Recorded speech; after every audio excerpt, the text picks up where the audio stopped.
সরপুঁটি মাছের ঝোল বেগুন আলু দিয়ে কেমন হয়েছে একটু বলবেন কমেন্ট করে। আর রেসিপিটা যদি আপনাদের ভালো লেগে থাকে তাহলে লাইক কমেন্ট আর শেয়ার করে দেবেন।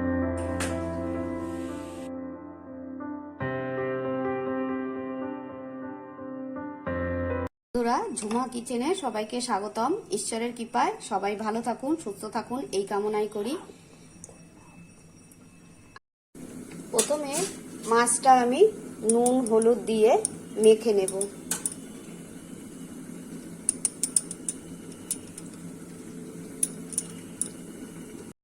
মাছটা আমার নুন হলুদ মাখানো হয়ে গেছে, এবার মাছটাকে আমি ভেজে নেব।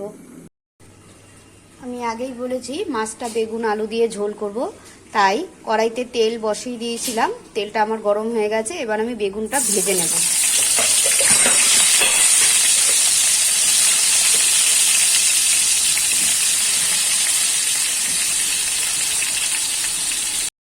বেগুনে আমি নুন আর হলুদটা মাখিয়ে বেগুনটা ভাজলাম।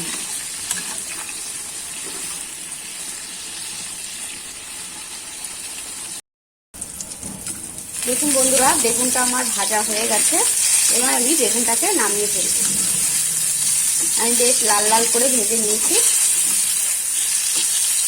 এই মাছটা এই শীতেই বেশি ভালো পাওয়া যায়, একদম জ্যান্ত মাছ, ভীষণ টেস্ট লাগে খেতে।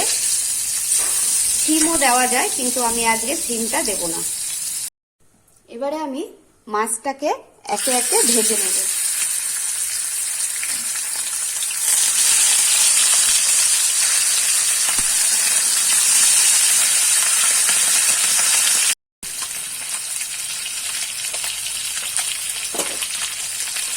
এই মাছটা গরমে ঠিক ভালো পাওয়া যায় না, এই শীতকালেই ভালো পাওয়া যায়। ভীষণ টেস্ট লাগে মাছটা খেতে, একটু কাঁটা লাগে, কিন্তু তার মতো মাছের ঝোলটা খেতে ভীষণ ভালো লাগে। টাটকা মাছের ঝোল আহা হা, দারুণ লাগে খেতে। মাছটা হয়ে গেছে, এবার আমি মাছটা নামিয়ে ফেলবো। দেখুন লাল লাল করে ভাজা হয়ে গেছে মাছটা আমার।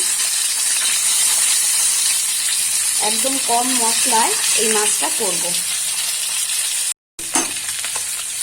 এই মাছ বেশি কড়া ভাজতে নেই, হালকাই ভাজতে হয়, তাই আমি হালকাভাবেই ভাজছি। জ্যান্ত মাছ তো, কড়া ভাজলে এর স্বাদ নষ্ট হয়ে যায়। সব মাছগুলো আমার ভাজা হয়ে গেছে। এই যে বন্ধুরা, সব মাছ দেখুন আমার ভাজা হয়ে গেছে।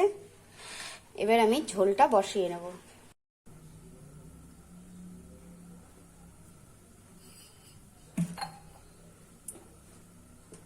কড়াইতে তেল দিয়ে দিয়েছি, এবার জিরে ফোড়ন দিয়ে দিলাম। এবার আমি আলুগুলো দিয়ে দেবো। আলু দিয়ে দিয়েছি। এবার একটু হলুদ আর একটু নুন দিয়ে আমি আলুটাকে ভেজে নেব। যেহেতু আমি বেগুন আগে ভেজে তুলে রেখেছি, বেগুনটা আমি পরে দেব।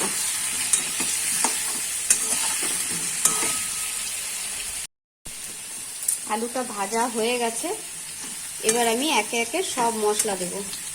আমি মাছের ঝোলটা মাছটা যেহেতু জ্যান্ত, এই জন্য মাছের ঝোলটা আমি কাঁচা লঙ্কা দিয়ে করব। আমি আদা বাটা দিলাম,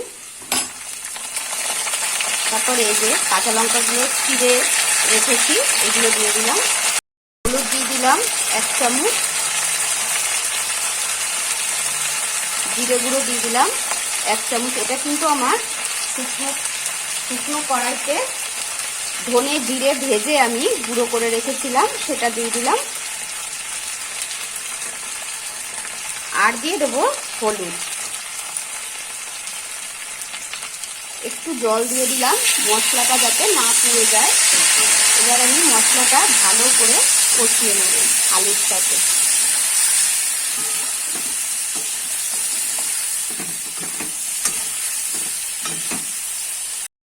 মশলাটা কষানো হয়ে গেছে, এবার অল্প অল্প করে আমি জল দিয়ে দেবো।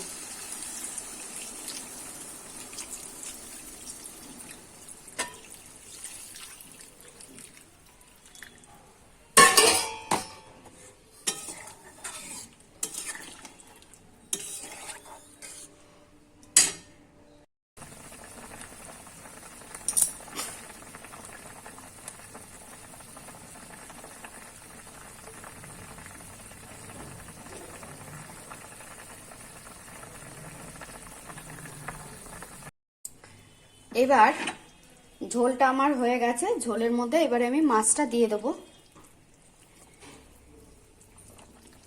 একে একে সব মাছ দিয়ে দেবো। এবারে বেগুনগুলোও দিয়ে দেবো।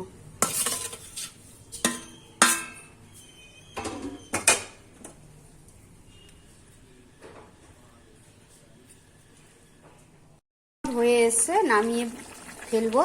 নামানোর আগে আমি কিছুটা ধনেপাতা দিয়ে দিলাম।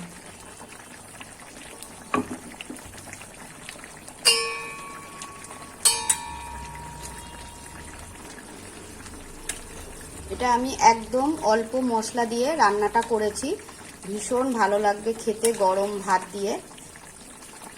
মাছটা শীতকালে অতটা, এই শীতকালে পাওয়া যায়, কিন্তু গরমে অতটা মাছটা পাওয়া যায় না বাজারে।